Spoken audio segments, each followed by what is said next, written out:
하나님의 말씀을 함께 찾아보겠습니다. 하나님 말씀은 요한계시록 3장 1절에서 6절 말씀입니다. 우리 한 목소리로 함께 읽겠습니다. 사대 교회의 사자에게 편지하라. 하나님의 일곱 영과 일곱 별을 가지신 이가 이르시되 내가 내 행위를 아노니 내가 살았다 하는 이름은 가졌으나 죽은 자로다. 너는 일깨어 그 남은 바 죽게 된 것을 굳건하게 하라. 내 하나님 앞에 내 행위 외 안전한 것을 찾지 못하였노니 그러므로 내가 어떻게 받았으며 어떻게 들었는지 생각하고 지켜 회개하라. 만일 일깨지 아니하면 내가 도둑같이 이르리니 어느 때에 내게 이르렀는지 내가 알지 못하리라. 그러나 사대에 그 옷을 더럽히지 아니한 자 몇 명이 내게 있어 흰옷을 입고 나와 함께 다니리니 그들은 합당한 자인 연고라.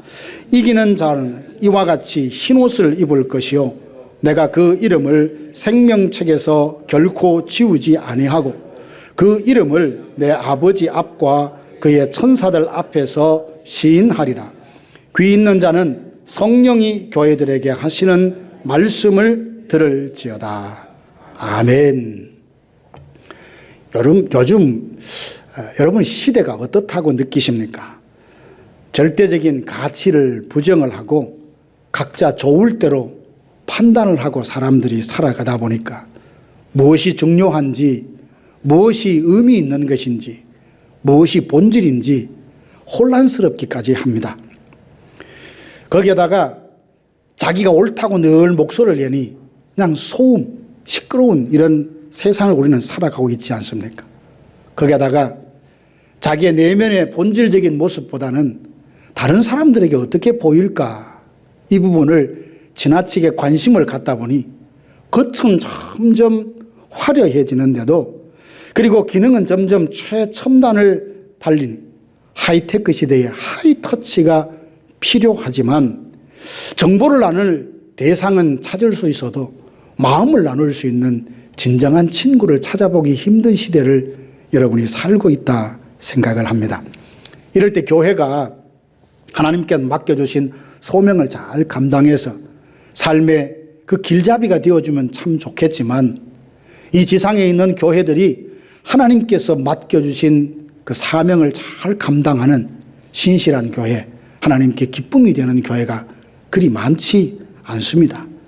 혹 어떤 교회를 두고 참 저 교회는 살아있다, 건강하다 말들을 하지만 교회에 대한 사람들의 평가를 보면 대부분 본질을 두고 말하기보다는 겉으로 드러난 것, 화려하고 웅장한 건물, 그리고 많은 사람들이 모이는 외적인 모습만 보고 그 교회를 평가할 때가 많이 있습니다. 사실 진짜 중요한 것은 사람들의 평가가 아니라 주님의 평가인데 말이죠. 어떤 교회는 평안하다, 건강하다, 사람들의 이 평판이 주는 안도감으로 인해서 자기의 실제 신자들의 그 영혼이 무뎌져 가고 잠들어 있다는 그 현실을 간과할 때가 종종 있습니다. 오늘 본문에 기록되어 있는 사대교회가 바로 그런 모습입니다. 주님은 교회의 실상이 어떠한지 진단하시고 교회를 어떻게 회복할 수 있는지 처방을 내어 놓으실 뿐만 아니라 어떻게 다시금 회복하는지를 오늘 본문을 통해서 말씀해 주고 있습니다. 이 말씀은 소아시아에 있던 사대 교회에게만 주신 말씀이 아니라 오늘 이 시대를 살아가는 저와 여러분 우리에게 주시는 말씀이기에 귀를 기울여 경청해야 합니다. 먼저 오늘 본문에 보니까 예수님께서 사대 교회를 진단하시는 결과를 말씀하십니다. 1절 후반부에 보면 내가 너의 행위를 아노니 내가 살았다는 이름은 있으나 죽었다라고 말씀하십니다. 사대교회를 진단하신 그 결과는 생각보다 훨씬 심각합니다. 이름과 실제, 성도들의 생각과 그들의 영적인 실존의 상태는 엄연한 차이가 있었습니다. 이것은 사대라는 그 도시의 문화와 굉장히 밀접한 영향을 받았다는 것을 보게 되는데요. 고대 도시 사대는 경제적으로, 전략적으로, 문화적으로 매우 뛰어난 도시였던 걸로 알려져 있습니다. 주전 1200년경에 이미 천연요새라 불릴 만큼 방어하기에 유리한 지형을 다 갖추었고 양모 산업과 금으로 유명해서 굉장히 부유했던 도시입니다. 당시에 최초로 금화와 은화를 주조한 걸 보면 그 도시는 매우 부유했던 도시였습니다. 그러나 AD 17년경에 갑자기 큰 지진이 그 도시에 임해서 도시의 기반 시설들이 다 무너지고 회파가 되었습니다. 로마 제국의 지원을 받았지만 예전의 영광을 다시 회복하지 못했거든요. 그래서 이후 사람들은 과거의 번영에 집착하면서 현재를 정직하게 바라보지 못하고 자꾸만 그때가 좋았는데 그렇게 살아갑니다. 이와 같은 모습은 사대 교회에도 영적으로 영향을 주어서 교회는 영적으로는 무기력해지는데 겉모습만 자꾸만 화려해지는데 그것에 만족하고 있는 모습입니다. 주님이 보시는 것과 달리 사람들이 교회를 볼 때 교회는 잘 돌아가고 있다라고 아마 생각했을 겁니다. 예배를 드리고 있었고 교회는 나름대로 조직을 갖추고 있었고 다양한 사역이 진행되었던 걸로 보입니다. 살았다 하는 이름이 있었다는 것만 봐도 충분히 상상할 수 있죠. 아마 주변 사람들이 사대 교회를 보면서 저 교회는 살아있는 교회다.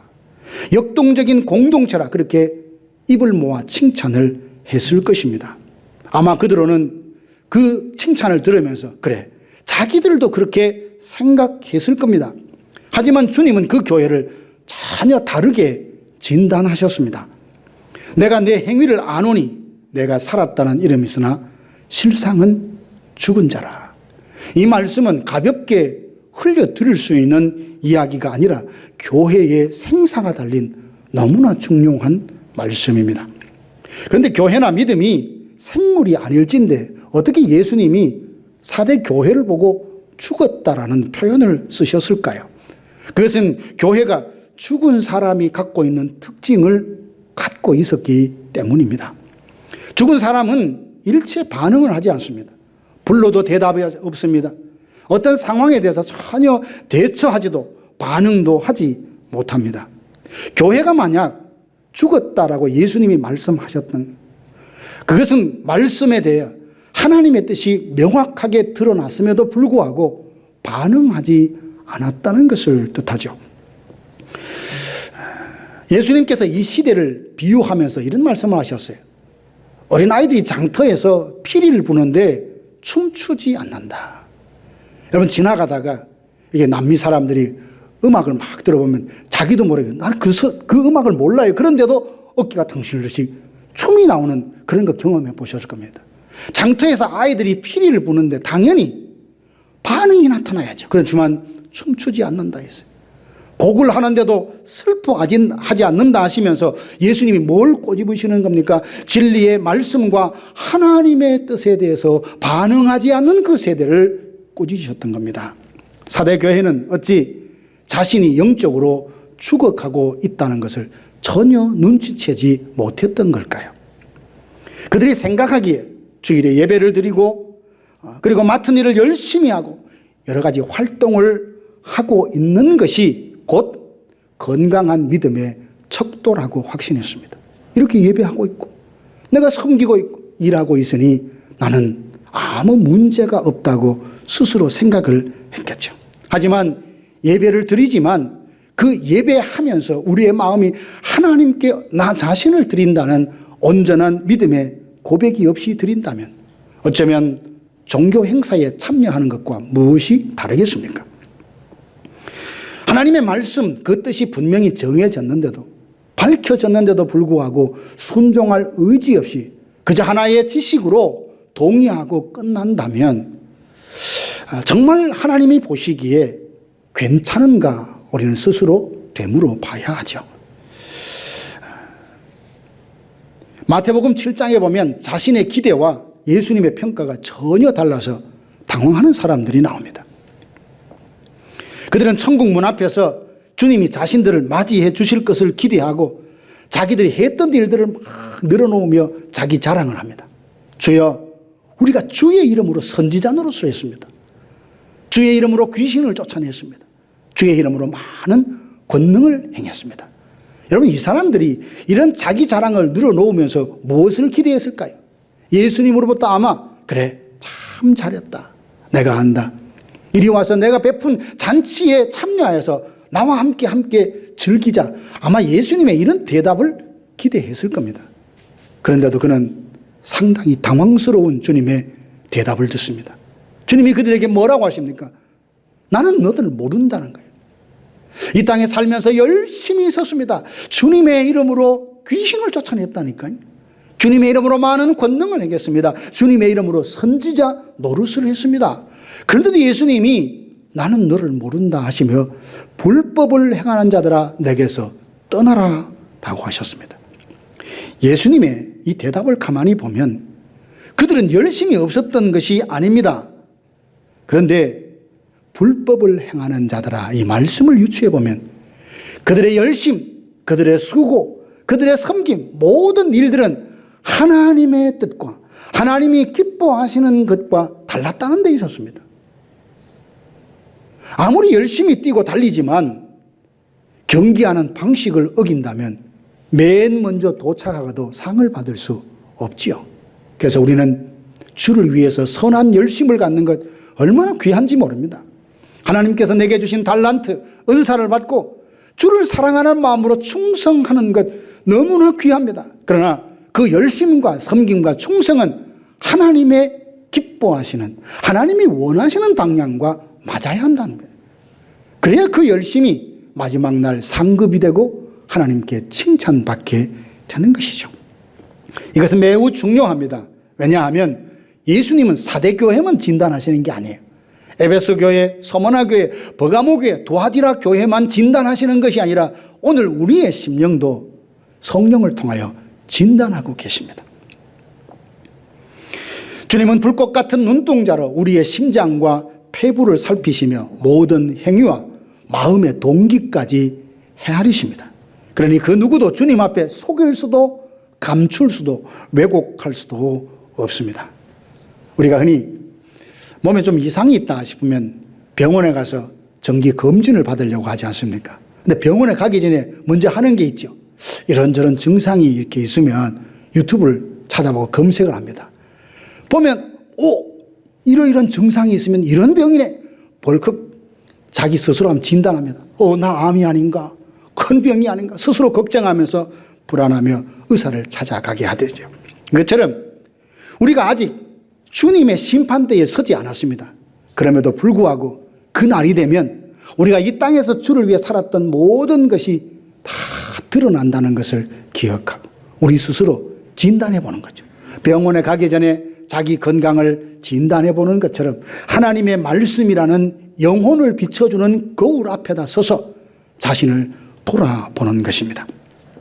하나님의 뜻이 명확해졌을 때 말씀 앞에 나는 어떻게 반응하는지를 보십시오. 그 뜻대로 과연 순종할 의지를 갖고 성령님께 도우심을 구하는지.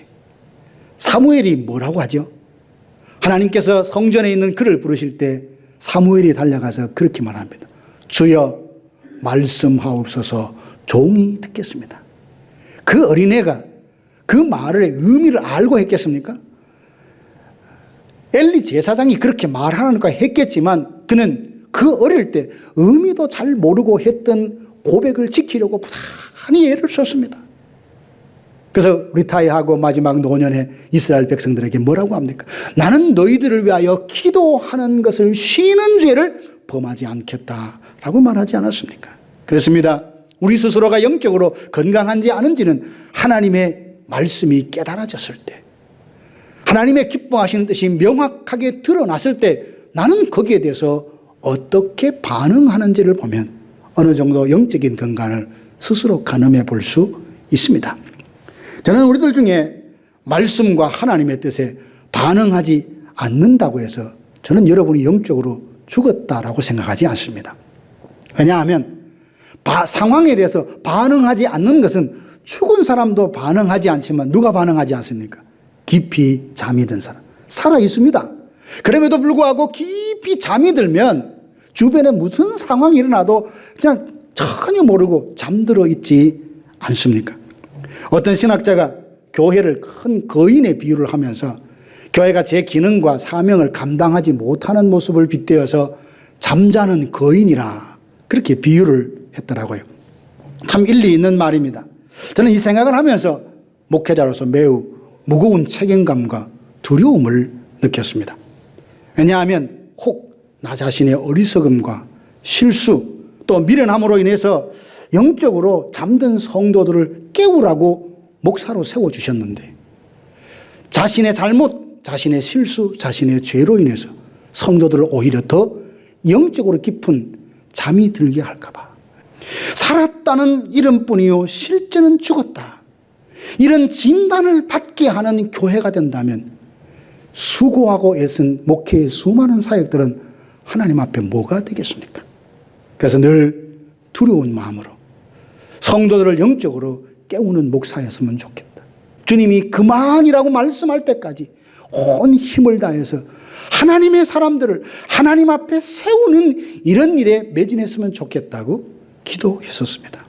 사랑하는 성도 여러분, 사대교회가 주님의 불꽃 같은 눈길 앞에서 살았다는 것은 이름뿐이요 실제는 죽었다는 진단을 받았습니다. 주님은 우리도 진단하고 계십니다.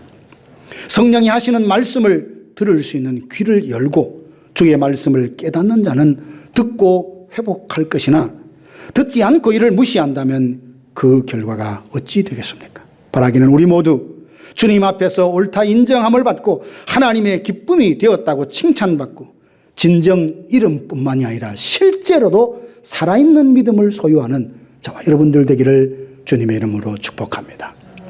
두 번째는 교회가 다시 잃어버린 영향력을 발휘할 수 있는 비결을 예수님이 말씀해 주십니다. 너 이래. 너는 살았다는 이름은 있지만 실제는 죽었다. 여기에 멈춘다면 그것은 정죄입니다. 심판입니다. 그러나 예수님은 거기에 멈추지 않으시고 내 상태를 정확하게 알고 거기서 한 걸음 더 나와 회복할 수 있는 방법을 일러주셨습니다. 2절 3절에 보니까 너는 일깨어 그 남은 바 죽게 된 것을 굳건하게 하라. 내 하나님 앞에 내 행위에 온전한 것을 찾지 못하였노니 그러므로 내가 어떻게 받았으며 어떻게 들었는지 생각하고 지켜 회개하라. 예수님은 사대교회가 어떤 형편인지 말씀해 주시고 거기에서 주님이 기뻐하는 모습으로 회복할 수 있는 방법을 이 말씀에서 일러주셨습니다. 너는 일깨워 그 남은 바 죽게 된 것을 굳게 해라. 여기서 일깨우다라는 말씀은 영어 성경으로 웨이크업이라고 잠들어 있는 사람을 깨우는 것을 뜻하는 말입니다. 영적으로 깊은 잠에 빠져 있는 그들을 위해서 지금 일어나라. 지금은 자다가 깰 때가 되었다고 그들을 흔들어 깨우라는 말씀입니다. 그 남은 바 죽게 된 것을 굳게 하라 하시는 것은 교회 중에 모두가 그런 게 일부가 점점 중요하고 본질적인 것이 희석되어지고 사라지고 있는 것을 다시금 깨워서 붙들라라고 말씀하시는 겁니다. 예수님께서는 어떻게 사대교회가 다시 회복할 수 있다고 말씀하십니까? 기억하고 생각하고 지키고 회개하라. 먼저 기억하라라고 하셨는데 이게 뭐냐 하면 어떻게 복음을 들었는지 어떻게 말씀을 들었는지를 기억하라는 겁니다. 내 마음대로 살아가던 그때에 하나님께서 은혜를 주셔서 복음을 들려주셨고 그 복음을 믿음으로 하나님의 자녀가 되었다는 구원의 감격으로 기뻐했던 그 순간 그때를 기억해 보라는 겁니다. 예수님만 생각하면 삶의 희망이 불긋불긋 솟던 그 시절 세상이 아무리 어둡고 내 삶이 고단해도 누구도 빼앗지 못하는 참된 기쁨이 내 안에 있었던 그때를 한번 기억해 보라는 것입니다. 그리고 생각하라는 것은 비슷한 말이지만 비교해서 돌아보라는 말입니다. 그때는 그랬는데 지금은 어떤가? 처음 예수님을 믿을 때는 내 목숨과 내 인생도 하나님 앞에 다 드린다고 고백을 했던 열심과 열정이 있었는데 지금은 이름뿐인 형식만 갖춘 그런 모습은 아닌가. 회복은 정직하게 자기를 인식하는 데부터 시작합니다. 진심으로 내가 이전과 다르구나. 점점점 나아지고 점점점 전진하고 점점 좋아지는 것이 아니라 점점 미끄러지고 있구나. 뒤로 물러가 침륜에 빠져들고 있다는 것을 인식을 하고 인정을 하고 고백할 때 비로소 회복이 시작됩니다. 셋째는 지키라 하셨습니다. 말씀을 다시 붙들고 다시 살아내라는 말씀입니다. 듣기는 하고 행하지 않는다면 쉽게 그 말씀을 잊어버릴 수밖에 없지요. 기억만 하고 들은 말씀을 행하지 않는다면 우리 삶에 아무런 변화도 일어나지 않을 것입니다. 그 은혜를 힘입어 실천할 때 믿음은 내 안에서 역사하게 됩니다. 그래서 예배의 자리 다시 회복하여 지키고 잃어버렸던 하나님의 말씀을 묵상하는 습관을 다시 시작하고 한때 포기했던 기도의 자리를 찾아 다시 무릎을 꿇는 것, 이 행함이 우리 회복의 시작이라는 겁니다. 그리고 넷째는 회개하라 하셨습니다. 여러분, 후회하는 것은 회개가 아닙니다. 진정한 회개는 삶의 방향을 하나님으로 향하여 돌이키는 것입니다. 죄의 자리에서 거룩의 자리로 사람의 뜻을 추구하던 삶의 방식에서 하나님의 뜻을 내 삶에 우선에 두고 살아가는 삶으로 바뀌는 것, 돌이키는 것, 이것이 진정한 회개입니다. 사랑하는 성도 여러분, 주님은 회개하는 자를 결코 외면하지 않으십니다. 성경에 보면 회개했던 니느웨, 정말 그 아수르가 얼마나 잔인하게 하나님의 백성들을 괴롭히고 상처를 입혔는지 모릅니다. 그럼에도 그들이 짐승까지 베옷을 입히고 금식하고 회개하자 하나님은 그들을 향한 진노를 거두셨습니다. 주님을 부인했던 베드로도 마찬가지입니다. 그가 주님의 말씀을 떠올리면서 통곡하며 기도하자 주님은 베드로의 그 실수 죄를 다 용서하시고 다시 성령으로 충만케 하셔서 귀하고 멋진 사도로 하나님이 사용하셨습니다. 탕자가 돌아오자 아버지는 망설임 없이 그 아들을 아들로 다시 받아 주었습니다. 이와 같이 우리가 아무리 멀리 갔다 할지라도 어떤 죄를 지었을지라도 진심으로 회개할 때 하나님은 용서해 주시고 회복해 주십니다. 지금 우리의 자신의 신앙은 어떤 상태에 있습니까? 혹시 사람들의 칭찬, 바쁜 사역에 가려져서 내 영혼의 상태를 진심으로 돌아보거나 점검하지 못하고 있는 것은 아닌지, 예수님은 지금도 우리에게 말씀하십니다. 깨어나라, 기억해라, 말씀을 지키고 회개하라, 그리고 남은 바 죽게 된 것을 굳게 잡으라 하십니다. 지금도 늦지 않았습니다. 그 어떤 영혼도, 그 어떤 교회도 주님 안에서는 다시 살아날 수 있습니다. 그러므로 말씀에 반응합시다. 첫사랑을 회복하십시다. 주님 앞에 정직하게 서서 주님이 인정하시는 너는 살아있는 믿음을 가진 사람이다. 예수님으로부터 이 칭찬을 받는 저와 여러분들 되시기를 주님의 이름으로 축원합니다. 세 번째로는 주님께서 교회 회복을 위해서 남겨준 자들이 있습니다. 우리는 성경이 이래라 저래라 명령하는 동사, 그 말씀 앞에 부담을 느낍니다. 왜 그렇죠? 알지만, 시도해봤지만 잘 안 된다는 겁니다. 우리가 아는 만큼 살아갈 수 있습니까? 저도 마찬가지입니다. 설교를 하지만, 말씀을 전하지만, 전하는 만큼 제가 다 산다면 저는 벌써 성화의 완성의 단계에 이르렀을 겁니다. 완벽하게 지키는 말씀만 전하는 것이 아니라 나도 지켜야 한다는 한 사람, 설교를 하면서도 한 사람의 청중의 입장에서 이 말씀 앞에 서는 겁니다. 어제도 말씀을 준비하다가 본당 앞에서 참 하나님께서 제게 주신 마음에 서서 참 눈물로 기도했던 시간이 있습니다. 그 시간에 하나님의 제 마음을 만져주시고 어루만져 주십니다. 하나님 맡겨주셨는데 어찌 감당하겠습니까? 주님의 마음속에 그런 생각을 했어요. 네가 하냐, 네가 하냐. 그 어떤 마음의 확신을 입어서 얼마나 마음에 무거운 짐이 내려지는지. 내가 해야 되는데 안 되면 다 내 책임인 것 같고 내 잘못인 것 같고 내 실수인 것 같고 그래서 너무나 고개도 못 들 만큼 부끄럽고 수치스러운데 주님이 말씀하십니다. 너는 네 자리에서 네가 할 수 있는 만큼 최선을 다하면 결과는 내 손에 있다. 그 마음을 주시는데 얼마나 마음이 편하든지요. 교회의 회복도 그러합니다. 예수님께서 사대교회를 진단하시고 그리고 그 교회를 회복할 비결도 주셨지만 사실 알고 보면 그 비결을 따라 각자가 회복하여 주님을 찾아오는 것이 아니고 그 비결을 따라 하나님께서 그 교회를, 성도를 회복해내신다는 겁니다. 우리도 마찬가지예요.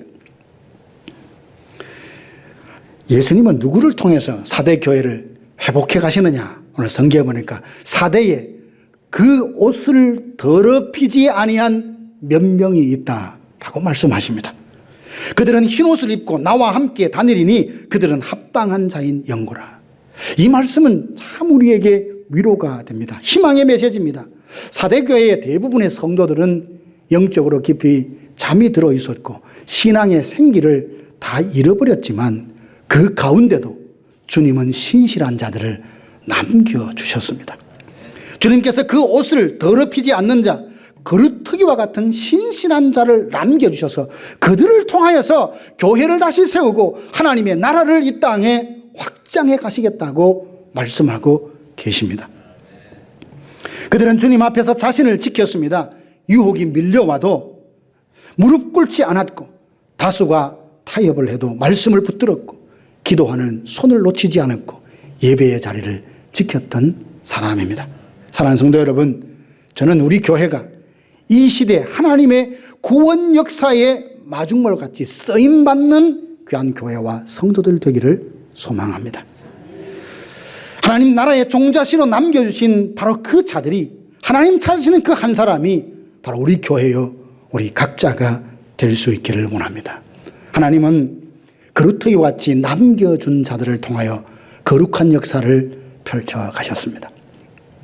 바알에게 무릎 꿇지 않았던 의인 7,000명을 하나님이 남겨주셨고 아합과 이세벨의 그 폭정에도 믿음을 끝까지 지켰던 한 사람 엘리야를 통해서 이스라엘을 회복하시는 것을 봅니다. 오늘날도 마찬가지입니다. 세상이 아무리 타락하고 교회가 위기 가운데 빠졌다 할지라도 하나님은 그 옷을 더럽히지 않은 그 옷을 어린 양 보혈로 깨끗이 씻음받은 주님이 남겨주신 신실한 사람들을 통해서 주의 일들을 해나가실 겁니다. 사대교회는 살아있다는 이름이 있었지만 실제로는 죽어 있었습니다. 그러나 주님은 그 옷을 더럽히지 않은 신실한 남겨준 자들을 통하여 그들을 회복하십니다. 오늘 성경에 보니까 그들은 흰 옷을 입고 나와 함께 다닐 것이라 말씀하십니다. 함께 다닌다는 것은 주님과의 친밀한 동행, 영광의 교제, 그리고 마지막 날의 승리의 잔치에 함께 동참하게 될 것이라는 약속이거든요. 하나님의 약속은 큰 교회를 세운 사람, 세상이 말하는 성공을 이룬 사람이 아니라 믿음과 순결을 끝까지 지킨 사람, 예수 그리스도의 보혈로 그 행실의 옷을 깨끗이 씻음받은 신실한 사람들을 통해서 하나님은 영광을 받으시고 하나님의 선하신 뜻을 이루어 가실 것입니다. 사랑하는 성도 여러분, 그러니 그 사람을 단장하는 것 참 중요합니다. 사람은 외모를 보니까요. 그러나 더불어서 우리의 속사람도 겸손과 온유함으로 단장하는 일을 소홀히 하면 안 됩니다. 주님 앞에서 거룩하고 진실한 새 사람으로 날마다 덧입기를 사모하십시오. 그리하여 주께서 하나님 나라를 위해서 주의 몸된 교회를 위해서 그 옷을 더럽히지 않고 주님과 함께 동행할 사람을 찾을 때 주님, 제가 여기에 있습니다. 나를 사용해 주십시오. 자원하여 그 앞에 나설 수 있는 우리 모두가 되기를 주님의 이름으로 축원합니다. 오늘 말씀은 주님의 눈에 비친 사대교회, 주님이 진단하시고 처방을 내리시고 어떻게 그 교회를 하나님이 원하시는 교회로, 하나님이 디자인하신 교회로, 하나님이 소망하는 교회로 어떻게 회복하시는지를 함께 살펴보았습니다. 살아있는 이름은 있지만 생명 없는 이름뿐인 신앙, 그것이 사대교회의 모습이었습니다. 그럼에도 주님은 사대교회를 포기하지 않으시고 사랑하셨습니다. 그 중에 옷을 더럽히지 않는 신실한 자를 남겨두시고 그들로 하여금 처음 사랑을 기억하고 말씀을 지키고 회개함으로 교회를 다시 새롭게 하는 일에 주님이 사용하셨습니다. 혹시 우리들 중에 주님과의 생생한 교제가 점점 뜸해지고 기도할 때 눈물도 성령의 임재도 말씀에 대한 감격도 잃어버린 채 그저 열심히 몸만 움직이고 있다는 것, 살았다는 이름뿐, 그리고 거기에 신앙에 안주하고 있지는 않습니까? 아직 기회가 남아 있습니다. 희미해져가고 살아가자는 것들을 다시 붙드십시오. 들은 복음을 기억하고 지키고 회개하여서 꺼져가는 불씨를 다시 살릴 수 있기 원합니다. 그리고 어둠 속에서 우리 자신이 이 세상의 희망의 불씨가 되십시다. 그 옷을 더럽히지 아니한 자가 주님 동행해 주신다 약속해 주셨습니다. 사랑하는 성도 여러분, 지금은 가치 판단이 흐릿해지고 무너져서 본질과 참된 의미가 혼란스러운 때에 살아가고 있습니다. 바로 이때에 바람같이 불같이 임하시는 성령이 일으키시는, 성령이 주도하시는 진정한 부흥이 필요합니다. 겉은 화려해도 속은 공허한 시대, 많은 교회가 있지만 영향력은 점점 약해져가는 시대, 그 속에서 주님은 오늘도 이 사대 같은 교회 속에서 부흥의 불씨가 될 그 한 사람을 찾고 계십니다. 그 옷을 더럽히지 않는 사람, 그들이 바로 부흥의 불씨고 하나님의 나라를 다시 세우는 데 쓰임받을 도구가 될 것입니다. 우리 가운데 거룩을 사모하며 주님 앞에서 자신을 지키는 사람이 점점 더 많아져서 교회가 살아날 뿐만 아니라 무너진 이 땅의 신앙도 주님과 함께 다시 불붙게 하는 그 믿음의 역사를 일으키는 그 한가운데 저와 여러분 우리 교회가 있기를 진심으로 축원합니다.